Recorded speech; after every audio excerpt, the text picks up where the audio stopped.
Have you ever wondered how governments fund their debts? Your birth certificate may be more than just a simple document. It's allegedly tied to a financial bond, traded on global markets. Historical context. In the 1930s, the US faced bankruptcy after abandoning the gold standard.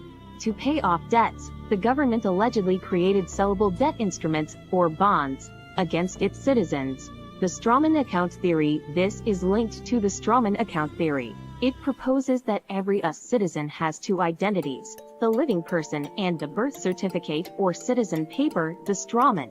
Your birth certificate is believed to be connected to a secret bond, traded on financial markets. This bond allegedly generates revenue for governments. The sovereign citizen movement. This concept is central to the sovereign citizen movement. They claim individuals can reclaim their sovereignty and access these hidden funds. The birth certificate bond theory raises questions about government accountability and individual freedom.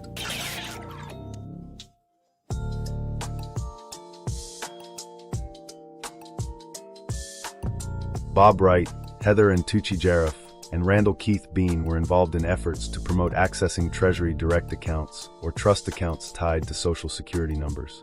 Individuals can access hidden funds by leveraging their birth certificates or Social Security accounts tied to the Federal Reserve and government systems. Their attempts to expose or utilize this redeeming process led to punishment dealt out by the cabal, resulting in significant legal and personal struggles, primarily centered around a high-profile fraud case in 2017.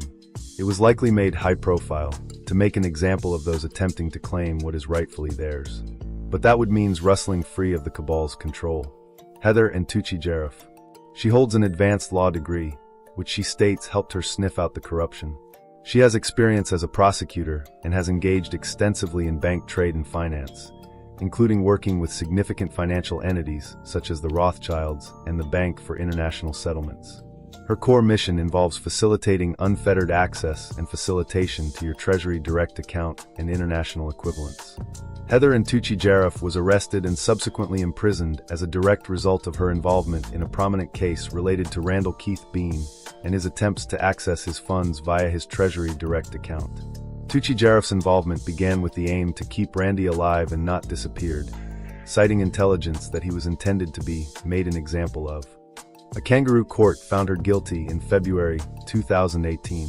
The prosecution labeled her activities as money laundering, which doesn't even make any sense.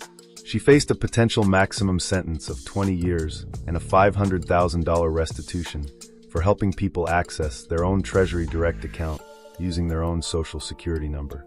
Randall Keith Bean became a prominent figure in regards to Treasury direct accounts and global financial systems, particularly through his association with Heather and Tucci Jaraff and the One People's Public Trust initiatives.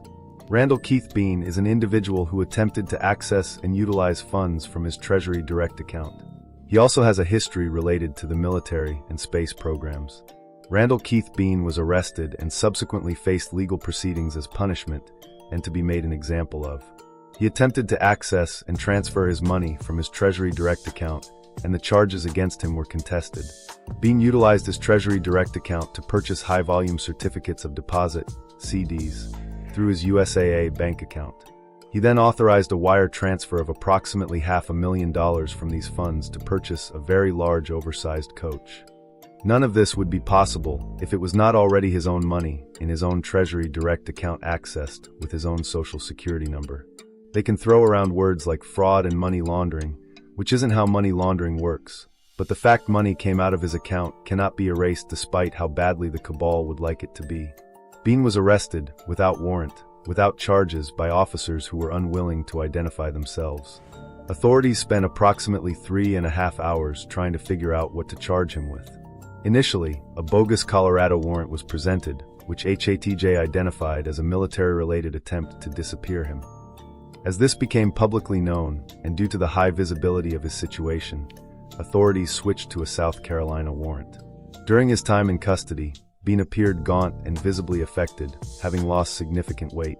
In court, he was subjected to full shackles around his ankles, wrists, and was even subjected to belly chains. This proved to be a clearly excessive and showy display. Authorities aggressively tried to prevent any eye contact or communication between Bean and his supporters in the courtroom.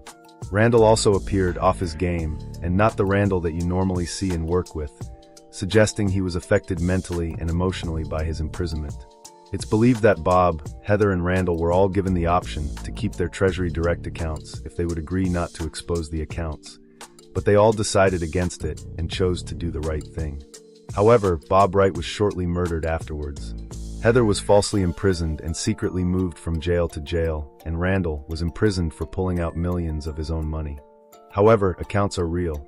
They are in your name, and the cabal has been using them without your knowledge to enslave you. Where does the money from your Treasury direct account come from, and under what government authority is it used by? Why are they saying we don't have transactional authority with our Treasury direct accounts? If we don't, then who does? Who is the trustee to our Treasury direct account? If you are over 26 years of age, you have control over your own trust. Since the Treasury direct account is a trust, and we are the beneficiaries, there has to be someone able to receive an affidavit from you to authorize you to use it.